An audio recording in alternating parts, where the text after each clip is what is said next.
வணக்கம். நான் உங்கள் கோவிகிரி சக்தியில் பேசுகிறேன். ஓகே, ஆக்சுவலாக லாஸ்ட் 2 வீடியோ பார்த்தீங்கன்னா நம்ம வாழை சம்மந்தமாக போட்டோம். அதுக்கு நிறைய பேர் ஃபோன் பண்ணி வாழ்த்துக்கள் சொன்னீங்க, நிறைய பேர் டவுட்ஸ் கேட்டீங்க. ஸோ அதுக்கு ரொம்ப நன்றி. நிறைய பேர் ஒரு 4-5 பேர் பார்த்தீங்கன்னா ஃபோன் பண்ணி பாராட்டுறதுக்காகவே கூப்பிட்டுருந்தீங்க, டீட்டெயிலாக நல்லா எக்ஸ்பிளைன் பண்ணியிருந்தீங்கன்னு சொல்லி. அதுக்கு ரொம்ப நன்றி.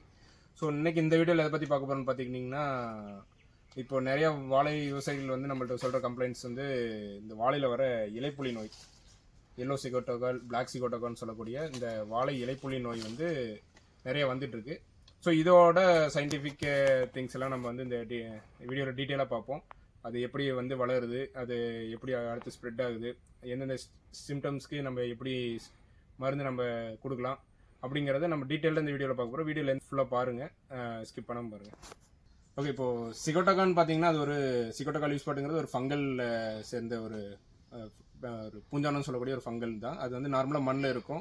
அதுக்கு வந்து நல்ல ஒரு ஈரப்பதமான ஒரு மழை பெய்யறது, திடீர்னு வெயில் அடிக்கிறது, அந்த மாதிரி கிளைமேட் சேஞ்ச் ஆகும்போது நம்ம அந்த பெய்கிற மழையில் மண்ணில் இருந்து தெரித்து ஃபஸ்ட்டு கீழே இருக்கிற இலையில வந்து அதோட ஸ்போர்ஸ் வந்து அதோட இலையில வந்து வந்து மேலே படும். பட்டதுக்கப்புறம் அதுக்குள்ளே லீஃபில் இருக்கிற துவாரத்தை தேடி அது மூவ் ஆகும். அந்த ஸ்டொமேட்டோன்னு சொல்லக்கூடிய துவாரத்தை தேடி போகும். அந்த ஸ்டொமேட்டோவோட துவாரத்து வழியாக உள்ளே போயிட்டு அதில் இருக்கிற உள்ளே இருக்கிற இலையோட பச்சையத்தை வந்து ஃபஸ்ட்டு அதை அழிக்கும். அடுத்தது உள்ளே இருக்கிற பிளான்ட்டு தயாரித்து வச்சுருக்கிற உணவுகள் இருக்குது பாருங்களேன், ஃபோட்டோசிந்தசிஸ் மூலிமா தயாரித்து வச்சுருக்க குளுக்கோஸு இது எல்லாத்தையுமே அது வந்து எடுத்துக்கும். மெயினாக பயிரில் இருக்கிற அதோட ப்ரோட்டீன்ஸு, அமினோ ஆசிட்ஸை வந்து அது எடுத்துக்கிட்டு அதோட உணவாக வச்சுக்கு அதால் அது வந்து க்ரோ ஆகும். ஸோ அப்படி தான் அது வந்து க்ரோ ஆகி லீஃபை வந்து உங்களுக்கு வந்து டிஸ்ட்ராக்ட் பண்ணும். டிஸ்ட்ராக்ட் பண்ணிவிட்டு அது அடுத்தடுத்த லீஃபுக்கு மேலே போகும்.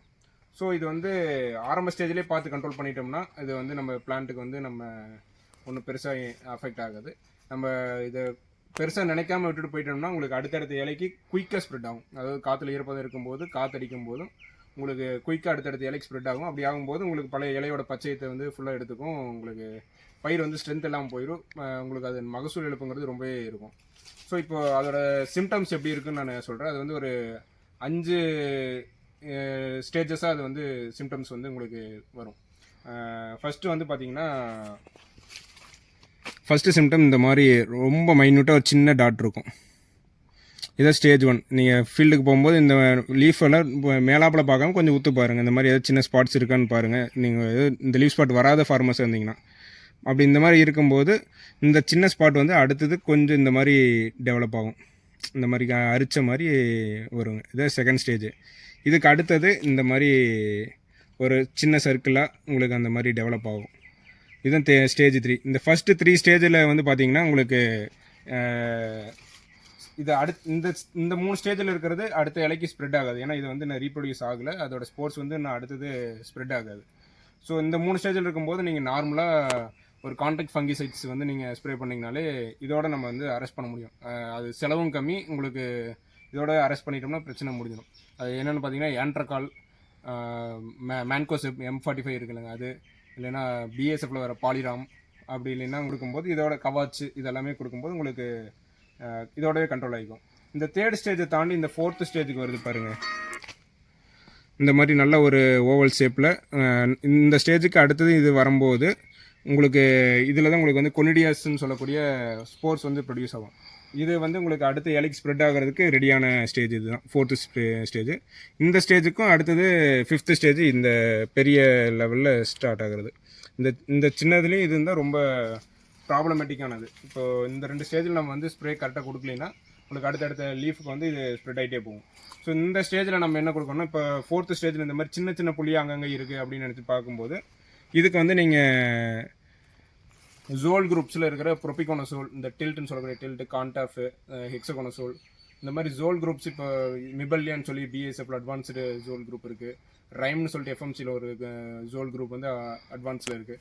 ஸோ இந்த மாதிரியான ஜோல் குரூப்ஸை வந்து நம்ம இதுக்கு நம்ம ஸ்ப்ரே கொடுக்கும்போது இந்த ஸ்டேஜோட அரெஸ்ட் பண்ணலாம். ஸோ இதுக்கு அடுத்து தாண்டி இந்த மாதிரி பெரிய இலைப்புலி வந்துருச்சு அப்படின்னா இது வந்து இலையோட 50%, 50% வந்து இந்த மாதிரி பெரிய லீவ் ஸ்பாட்டாக வந்துருச்சுன்னா அதுக்கு வந்து நீங்கள் நேட்டிவோ, அமிஸ்டர்டாப், கேப்ரியோடாப், இந்த மாதிரி ஸ்ட்ரோபின் ப்ளஸ் ஜோல் குரூப்பில் இருக்கிற ஃபங்கிசைட்ஸ் வந்து நீங்கள் ஸ்ப்ரே பண்ணுங்கள். ஸோ இந்த மாதிரி ஸ்ப்ரே பண்ணும்போது இதோட கண்ட்ரோலை வந்து குறைக்க முடியும். இந்த ஸ்போர்ட்ஸ் வந்து அடுத்து ஸ்ப்ரெட் ஆகிறத வந்து தடுக்க முடியும். ஸோ இதெல்லாம் தான் இந்த கெமிக்கல்ஸ் வந்து நம்ம எந்தெந்த ஸ்டேஜ் வைஸ் நம்ம என்னென்ன கொடுக்கலாங்கிறது. இது இல்லாமல் சில டிப்ஸ் நான் சொல்கிறேன். என்னென்னு பார்த்தீங்கன்னா, ஃபஸ்ட்டு இது ஸ்போர்ட்ஸ் வந்து மண்ணிலிருந்து உள்ளே என்ட்றதுக்காகிறதுக்கு எது க்ளோஸாக இருக்கிற லீஃப்னு பார்த்தீங்கன்னா கீழ்மட்டை இந்த மாதிரி மடிஞ்சு தொங்கும் போது இது முடிஞ்ச வரைக்கும் நல்லா ஃபுல்லாக காஞ்சிருச்சுன்னா இந்த மாதிரி இருக்கிற காஞ்சலையெல்லாம் அறுத்துருங்க.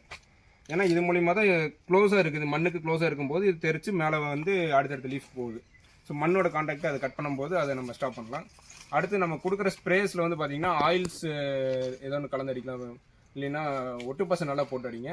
நம்ம ஸ்ப்ரே கொடுக்கும்போது கீழே மட்டும் அடித்தா போதுமா, இல்லை இந்த டிசீஸ் வந்திருக்க லீஃப் மட்டும் அடித்தா போதுமா அப்படின்னு பார்த்தீங்கன்னா அது மட்டும் கிடையாது. நம்ம அடிக்கும்போது மேலே இருக்கிற லீஃபில் அடிப்பகுதி மெயினாக நம்ம வந்து ஸ்ப்ரே பண்ணணும். ஏன்னா இங்கே இருக்கிற ஃபங்கல்ஸ் வந்து அடுத்தது இதுக்கு மேலே இருக்கிற மட்டையோட அடிப்பகுதியில் தான் போய் ஒட்டும். ஸோ மேலே இருக்கிற அடிப்பகுதியில் படுற மாதிரி நீங்கள் வந்து கண்டிப்பாக ஸ்ப்ரே பண்ணணும். ஸோ இந்த மாதிரி கொடுக்கணும். அடுத்தது இன்னொரு டிப்ஸ் என்னென்னு பார்த்தீங்கன்னா, இந்த இது கொடுக்கும்போது டானிக்கு நான் கொடுக்குறேன்னு சொல்லிட்டு அதில் அமினோ ஆசிட்ஸு இந்த மாதிரி டானிக்ஸ்லாம் அவாய்ட் பண்ணிக்கோங்க. ஏன்னா அந்த அமினோ ஆசிட்ஸ் வந்து என்ன பண்ணுன்னா உங்களுக்கு ஃபங்கஸ்க்கு ஒரு தீனியாக போயிடும். ஏன்னா இதில் இருக்கிற அமினோ ஆசிட்ஸ் எடுத்துக்கிட்டு அது வந்து க்ரோ ஆகும். நம்ம கொடுக்குற டானிக்கு பிளான்ட்டுக்கு வந்து ரெக்கவர் ஆகும்னு சொல்லி நம்ம கொடுக்குற அமினோ ஆசிட்ஸ் வந்து உங்களுக்கு அது ப்ராப்ளம்ஸை கிரியேட் பண்ணுறதுக்கு சான்ஸ் இருக்குது. ஸோ அமினோ ஆசிட்ஸ் இருக்கிற டானிக்ஸ் வந்து ஸ்ப்ரே பண்ண வேண்டாம். அதுக்கு பதிலாக நியூட்ரியன்ஸை கொடுத்துங்க. ஜிங்க்கு, மெக்னீசியம், போரான் இந்த மாதிரி நியூட்ரியன்ஸ் இருக்கிற மாதிரி இதுக்கு வந்து நீங்கள் இதை ஆட் பண்ணிக்கும் போது உங்களுக்கு டிசீஸ் ரெசிஸ்டன்ஸ் நல்லா கிடைக்கும். மெயினாக ஜிங்க் வந்து நல்ல ஒரு டிசீஸ் ரெசிஸ்டன்ஸ் வந்து இதுக்கு கொடுக்கும். அப்புறம் நைட்ரஜன் சார்ந்த ஃபெர்டிலைசர்ஸ் வந்து இந்த டைமில் கொடுக்குறத கொஞ்சம் ஸ்டாப் பண்ணிக்கங்க. இதுக்கு பதிலாக கொஞ்சம் பாஸ்பரஸ், பொட்டாஸ் இருக்கிற மாதிரியான fertiliser, zinc sulphate, magnesium sulphate இந்த மாதிரி நைட்ரஜன் ஃப்ரீயாக இருக்கிற நியூட்ரியன்ஸ் வந்து இந்த டைமில் போகும். ஏன்னா நைட்ரஜன் அதிகமாக போகும்போது நம்ம பிளான்ட்டில் ப்ரொடியூஸ் ஆகிற ப்ரோட்டீன்ஸ் வந்து ஃபங்கஸ்க்கு வந்து தீனியாக போயிடும். ஸோ அதெல்லாம் அவாய்ட் பண்ணிவிட்டு ஸ்ப்ரேஸ்லேயும் நம்ம நைட்ரஜன் அவாய்ட் பண்ணி நீங்கள் கொடுக்கும்போது ஒரு நல்ல கண்ட்ரோல் கிடைக்கும். நம்ம இது எந்தெந்த டைமில் ஸ்ப்ரே பண்ணலான்னு பார்த்தீங்கன்னா, நம்ம ஒரு இப்போ எக்ஸாம்பிள் செப்டம்பர் டு ஒரு பிப்ரவரி மந்த்னா உங்களுக்கு வந்து அதிகமாக மழை பெய்கிற டைமு, பனி பாலம் டைம்னா ஒரு 15 நாளுக்கு ஒருக்கா நம்ம வந்து ஸ்ப்ரே பண்ணும்போது இது வந்து கண்ட்ரோல் பண்ண முடியும். அதே ஒரு அதுக்கப்புறம் மார்ச் டு இந்த இப்போ ஆகஸ்ட் வரைக்கும் பார்த்தீங்கன்னா கொஞ்சம் ட்ரை ஸ்பெல்லாக இருக்கும். அந்த நேரத்தில் உங்களுக்கு ஒரு 25 to 30 days ஒன்ஸ் ஒரு ஸ்ப்ரே கொடுத்தீங்கனாலே உங்களுக்கு இது கண்ட்ரோல் பண்ணிக்கலாம். ஸோ இந்த மாதிரி உங்களோட ப்ராப்ளம்ஸ் வந்து நீங்கள் ஃபுல்லாக டீட்டெயிலாக சொல்லியிருக்கேன். இந்த லீவ் ஸ்பாட் பற்றி அதோட எப்படி க்ரோ ஆகுங்கிறத பற்றி சொல்லியிருக்கிறேன். மேலும் உங்களுக்கு வந்து இது பற்றின தகவல் தெரியணும் அப்படின்னா நம்மளை வந்து காண்டாக்ட் பண்ணுங்கள். உங்களோட தோட்டத்தில் இந்த மாதிரி ப்ராப்ளம்ஸ் இருந்ததுன்னா அது நமக்கு ஃபோட்டோஸ் அனுப்புங்க. அது எந்த ஸ்டேஜில் இருக்குதுன்னு பார்த்து அதுக்கேற்ற கரெக்டான மருந்தை நம்ம வந்து சஜஸ்ட் பண்ணிகிட்ருக்கோம். ரொம்ப நன்றி.